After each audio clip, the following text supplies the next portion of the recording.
하나님의 말씀 보겠습니다. 요한계시록 11장 1절에서 14절 다 같이 함께 읽겠습니다. 또 내게 지팡이 같은 갈대를 주며 말하기를 일어나서 하나님의 성전과 제단과 그 안에서 경배하는 자들을 청량하되 성전 바깥 마당은 청량하지 말고 그냥 두라. 이것은 이방인에게 주었은즉 그들이 거룩한 성을 42달 동안 짓밟으리라. 내가 나의 두 증인에게 권세를 주리니 그들이 굵은 베옷을 입고 1260일을 예언하리라. 그들은 이 땅의 주 앞에 서 있는 감람나무와 두 촛대니 만일 누구든지 그들을 해하고자 하면 그들의 입에서 불이 나와서 그들의 원수를 삼켜버릴 것이요 누구든지 그들을 해하고자 하면 반드시 그와 같이 죽임을 당하리라. 그들이 권능을 가지고 하늘을 닫아 그 예언을 하는 날 동안 비가 오지 못하게 하고 또 권능을 가지고 물을 피로 변하게 하고 아무 때든지 원하는 대로 여러 가지 재앙으로 땅을 치리로다. 그들이 그 정언을 마칠 때에 무중행으로부터 올라오는 짐승이 그들과 더불어 전쟁을 일으켜 그들을 이기고 그들을 죽일 터인즉 그들의 시체가 큰 성 길에 있으리니 그 성은 영적으로 하면 소돔이라고도 하고 애굽이라고도 하니 곧 그들의 주께서 십자가에 못 박히신 곳이라. 백성들과 족속과 방언과 나라 중에서 사람들이 그 시체를 사흘 반 동안을 보며 무덤에 장사하지 못하게 하리로다. 이 두 선지자가 땅에 사는 자들을 괴롭게 한 고로 땅에 사는 자들이 그들의 죽음을 즐거워하고 기뻐하여 서로 예물을 보내리라 하더라. 3일 반 후에 하나님께로부터 생기가 그들 속에 들어가매 그들이 발로 일어서니 구경하는 자들이 크게 두려워하더라. 아멘. 하늘로부터 큰 음성이 있어 이리로 올라오라 함을 그들이 듣고 구름을 타고 하늘로 올라가니 그들의 원수들도 구경하더라. 그때에 큰 지진이 나서 성 10분의 1이 무너지고 지진에 죽은 사람이 7천이라. 그 남은 자들이 두려워하여 영광을 하늘의 하나님께 돌리더라. 둘째 화는 지나갔으나 보라 셋째 화가 속히 이르는도다. 아멘. 오늘도 하나님의 은혜가 여러분의 삶 가운데 가득하기를 바랍니다. 여러분을 통해서 하나님의 영광이 드러나기를 주님의 이름으로 축복합니다. 오늘 우리가 이 말씀을 계속 요한계시록을 보면서 사도 요한이 그때 이 말씀을 듣고 어떤 생각을 했을까라는 생각을 해봅니다. 어쩌면은 그때 당시에 교회는 무너지고 철저하게 짓밟히고 수많은 기독교인들이 처단당하고 죽임을 당하고 이제는 교회가 연약한 가운데서 다시 일어나지 못할 것이다 라는 그러한 현재적인 상황이 있습니다. 그러나 하나님께서 그때에 다시 교회를 일으키겠다라는 하나님의 메시지이기도 하다라는 것입니다. 오늘 성경에 보면 이렇게 말합니다. 또 내가 내게 지팡이 같은 갈대를 주며 말하기를 일어나서 하나님의 성전과 제단과 그 안에서 경배하는 자들을 청량하되 라고 말합니다. 이때 당시에는 교회가 완전히 황폐되어 있었습니다. 교회가 무너졌고 더 이상 이 땅에 있는 지상의 교회, 성전은 완전히 폐허가 된 그러한 상황이었습니다.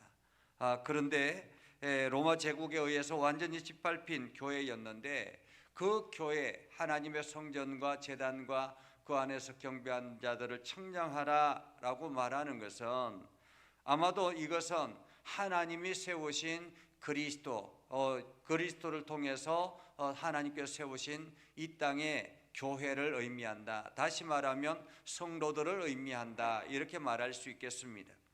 그래서 성도들을 의미한다라고 본다면 성전 바깥 마당은 청량하지 말고 그냥 두라. 이것은 이제 안에 성전 안에서 예배하는 예배자들, 다시 말하면 우리가 예수 그리스도를 주로 고백하고 하늘에 올려져 있는 하나님의 거룩한 백성들, 이러한 백성들은 내버려 두고 성전 바깥마당은 청량하지 말고 그 안에 있는 구원받은 백성들만 청량하라라는 것이죠. 그러면서 2절에 보면 성전 바깥마당은 청량하지 말고 그냥 두라. 이것은 이방인에게 주었은즉 이렇게 표현합니다. 성전은 이 두 가지로 구분이 되어지죠. 하나는 지성소와 성소가 있는 성전이 있고, 여기에는 거룩한 제사장이 들어가서 예배하는 예배의 장소입니다. 그러나 성전 바깥마당이 있는데 이것은 이방인들도 누구나가 왔다 갔다 하는 그러한 곳입니다. 그러니까 이방인들도 왔다 갔다 해서 성전 주변을 도는 그러한 사람들을 말하겠죠. 그래서 이것은 두 가지로 해석할 수 있을 것 같습니다. 성전 안에 들어가 있는 사람들은 청량했다라는 말은 완전히 구원받은 백성들, 다시 말하면 천국에 올라가 있는 사람들, 그러한 사람들을 청량하였다라는 의미이기도 하겠지만은, 또 한편으로는 이 땅에 있는 구원받은 백성들은 하나님의 수에 이 청량되어져 있다라고 말할 수 있습니다. 그러나 성전 바깥마당은 청량하지 말라고 하잖아요. 여기에는 어중이 떠중이들이 왔다 갔다 하겠죠. 어쩌면은 성전 주변을 어슬렁거리는 그러한 사람들일 수도 있습니다. 그래서 교회는 다니지만은 진실로 하나님 말씀 앞에 순종하지 못하는 그러한 사람들일 수도 있습니다. 그렇게 왔다 갔다 하는 그러한 성도들일 수 있습니다. 이들은 내버려 두라라고 말합니다. 그러면서 거룩한 성을 42달 동안 짓밟으리라. 이방인에게 주었은즉, 다시 말하면 교회 바깥마당에 있는 사람들은 이방인들에게도 끊임없이 짓밟히게 될 것이다 라는 의미이기도 합니다. 42달이라는 말은 3년 반을 말하죠. 그래서 한때, 둔때, 반때 그렇게 표현하기도 합니다. 이렇게 42달 동안 짓밟히리라 라고 합니다. 그리고 난 다음에 하나님께서 또다시 이야기합니다. 내가 나의 두 증인에게 권세를 주리니. 여기서 두 증인, 이 두 증인을 잘못 해석해서 마치 교주들이 자기가 그 두 증인의 한 사람이다 이렇게 표현하기도 합니다. 그래서 자기를 믿고 자기를 따르는 자들에게는 이런 권세, 나에게 이런 권세가 있다라고 표현하기도 합니다. 이 두 증인에게 권세를 주리니라고 말합니다. 두 증인에게 권세를 주리니. 이게 권세를 받은 두 증인이 있다라는 말이죠. 이 두 증인은 모세와 엘리야를 표현하기도 하고 스룹바벨과 여호수아를 표현하기도 합니다. 그러나 또 한편으로는 지금 이 땅에 있는 교회, 다시 말하면 예수 그리스도를 주로 고백하는 저와 여러분들, 교인들을 의미하기도 한다라는 것입니다. 그 두 증인에게 권세를 주리니 그들이 굵은 베옷을 입고 1260일을 예언하리라. 여기서 굵은 베옷은 무엇을 상징할까요? 굵은 베옷은 회개를 상징합니다. 그리고 1260일은 동일하게 3년 반을 의미하죠. 3년 반 동안 끊임없이 회개를 예언하라라는 말입니다. 회개를 선포하라라는 말입니다. 하나님의 때가 가까웠으니 여러분 회개하십시오라고 끊임없이 선포하라라는 말이죠. 그들은 이 땅에 주 앞에 서 있는 두 감람나무와 두 촛대다.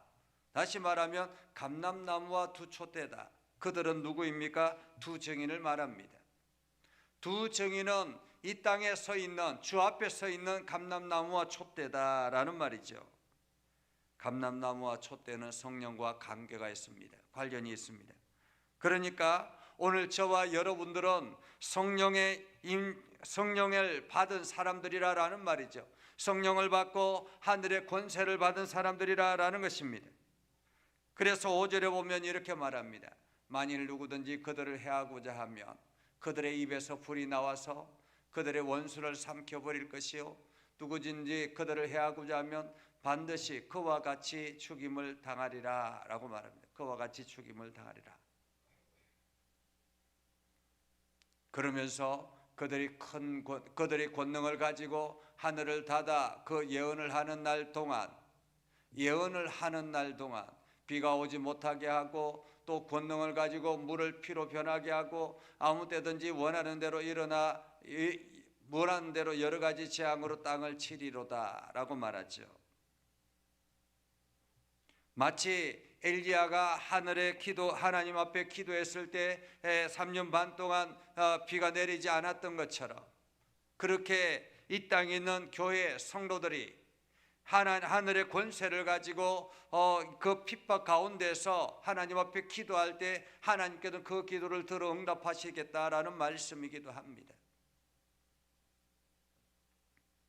그래서 예수님께서 너희가 하나님 앞에 기도하면 하늘 문이 열고 닫을 권세를 내가 너희에게 주겠노라 라고 말씀하시는 것처럼 이 땅에 있는 교회가 짓밟힘을 당하는 교회가 하나님의 말씀 앞에 서 있는 교회가 그 권능을 가지고 그 핍박을 능히 대적해 싸우겠다라는 말입니다.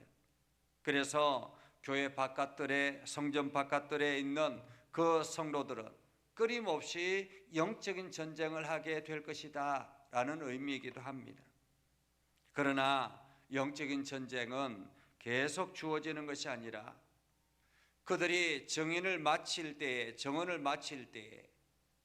회개의 정언을 마칠 때에 무주갱으로부터 올라오는 짐승이 그들과 더불어 전쟁을 일으켜 그들을 이기고 그들을 죽일 터인즉 다시 말하면 이제 교회가 완전히 무너지게 될 것이다 라는 말이죠. 두 정인자가 순교를 당할 것이다 라는 말입니다. 여기서 무저갱으로부터 올라오는 짐승 그들을 우리는 적그리스도라 그렇게 표현하기도 합니다. 그렇게 해서 그들을 죽일 터이니 결국에는 이 땅에서는 그 짐승들이 승리하게 될 것이다 라는 말이죠. 자, 그들이 죽임을 당하고 난 다음에 그들의 시체가 큰 성 길에 있으리니 그 성은 영적으로 하면 소돔이라고도 하고 애굽이라고도 하고 곧 그들의 주께서 십자가에 못 박히신 곳이라. 십자가에 못 박히신 주님께서 십자가에 못 박히신 것처럼 두 증인도 그렇게 죽임을 당할 것이다 라는 말이죠. 백성과 족속과 방언과 나라 중에서 사람들이 그 시체를 사흘 반 동안을 보며 무덤에 장사하지 못하게 하리라. 다시 말하면 이 땅에 있는 무너진 교회들이 이제 완전히 초토화되고 완전히 무너지는 그때가 있을 것인데 이 두 선지자가 땅에 사는 자들을 괴롭게 한 거로 땅에 사는 자들이 그들의 죽음을 즐거워하고 기뻐하고 서로 예물을 보내리라 하더라. 다시 말하면 우리가 교회가 사명을 감당하고 하나님 말씀 앞에 서서 하나님 앞에 간구할 때 이 땅에 있는 교회 수많은 영혼들이 다시 일어나게 하기 위해서 복음을 선포하고 회개하고 이것이 세상 사람들에게는 괴롭힘을 당했다라고 생각한다라는 것입니다. 지금 우리가 전도를 하다 보면 이게 왜 우리를 이렇게 귀찮게 하고 괴롭게 하느냐라고 그렇게 표현하기도 합니다. 그것처럼 우리는 복음을 전하고 회개를 선포하는데 세상 사람들 그것을 괴롭혔다 이렇게 생각한다라는 거예요. 결국에는 죽임을 당하는 증인들을 보죠. 이 죽임을 당하고 난 다음에 3일 반 후에 하나님께로부터 생기가 그들 속에 들어가며 그들이 발로 일어나 서서 구경하는 자들이 크게 두려워하더라. 교회가 완전히 무너져서 죽임을 당합니다. 성도들이 완전히 죽어서 죽임을 당해서 세상 사람들의 손가락질을 당하고 마치 교회가 이 땅에서 완전히 무너진 것처럼 세상 사람들이 즐거워하며 축제를 벌이더라라는 거죠. 그러나 3일 반 후에 하나님께로부터 생기가 그들 속에 들어가며 그들이 발로 일어서니 구경하는 자들이 크게 두려워하더라. 다시 말하면 무너졌던 교회가 성도들이 다시 부활하겠다라는 말입니다. 부활하여 하늘로부터 큰 음성이 있어 이리로 올라오라 함을 듣고 구름을 타고 하늘로 올라가 그들의 원수들을 구경하더라. 다시 말하면 성도들은, 믿음을 지킨 성도들, 그래서 교회를 지켜나가기 위해서 헌신했던 성도들, 그들이 원수들을 구경하더라. 그 원수들은 이 땅에서 그 다음에 마지막 재앙을 맞이하게 될 것이다라는 말이죠. 그렇게 들림을 받을 때, 하나님의 영광의 자리에 차지하고 있을 때, 그때 큰 지진이 나서 성 10분의 1이 무너지고 지진에 죽은 사람이 7천이라. 그 남은 자들이 두려워하여 영광을 하늘의 하나님께 돌리더라. 남은 자들이 영광을 하나님께 돌리더라. 둘째 화는 지나가서나 보라, 셋째 화가 속히 이른다라고 말합니다. 하나님의 마지막 때에 자국은 얼마나 이 땅에 하나님의 진노하심이 있으며 아직도 마지막 때가 남았다. 마지막 화가, 셋째 화가 남았다라는 거죠. 셋째 화가 속히 이르게 될 것이다 라고 말하고 있습니다. 오늘 우리는 이 말씀을 보면서 교회가 세상에 짓밟힘을 당하는 것, 그것은 어쩌면 당연한 마지막 때에 일어나는 일들이다라는 것입니다. 교회가 성도들끼리만 즐겁고 행복하고 이렇게 하는 것이 아니라, 교회는 끊임없이 두 증인은 무엇을 해야 합니까? 두 증인은 끊임없이 회개를 선포하며 예언해야 하는 것입니다. 하나님의 때가 지금 다가오고 있습니다. 여러분, 예수 그리스도 안으로 들어와야 합니다. 끊임없이 선포하며 나아가야 하는 것입니다. 이것이 마지막 때에 살아가는 우리들에게 주어진 사명이라. 그래서 우리가 그 사명을 감당하기 위해서 하나님께서 우리에게 하늘의 권세를 주셨다라는 것입니다. 하늘을 열고 닫는 권세를 주셨다라는 거죠.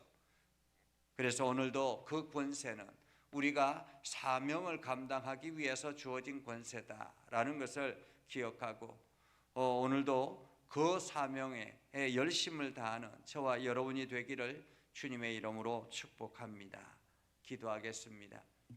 거룩하신 아버지 하나님, 오늘도 저희와 함께 하시고 하나님의 은혜를 저희들에게 부어주셔서 이 마지막 시대를 살아가는 우리들에게 오늘도 무엇을 해야 될지를 깨닫게 해주심을 감사합니다. 하나님이 마지막 시대에 우리가 하나님의 말씀 앞에 순종하며 우리 자신이 하나님 앞에 회개하고 또한 죽어가는 영혼들에게 회개를 선포하는 우리가 되게 하옵소서. 마지막 때가 다가오고 있음을, 마지막 진노의 때가 다가오고 있음을 우리가 기억하고 이 땅에 있는 무너진 교회들이 다시 하나님 앞에 말씀으로 순종하며 일어나게 하여 주셔서 아버지 끊임없이 복음을 선포하며 죽어가는 영혼들을 살리는 일에 힘을 다하게 하옵소서. 오늘도 이를 위해서 우리 모두를 사용하여 주시고 하늘의 권세를 저희들에게 부어주셔서 오늘도 그 권세로 세상을 이기며 살아가게 하여 주옵소서. 예수님의 이름으로 기도드리옵나이다. 아멘. 이제는 우리 구주 예수 그리스도의 은혜와 하나님 아버지 극진하신 사랑과 성령님의 감화 감동 역사 위로 교통하시며 은혜가 주의 말씀 가운데 있는 믿음의 백성들 위해 하는 모든 일들 위해 영원토록 함께 하옵시기를 간절히 축원하옵나이다. 아멘.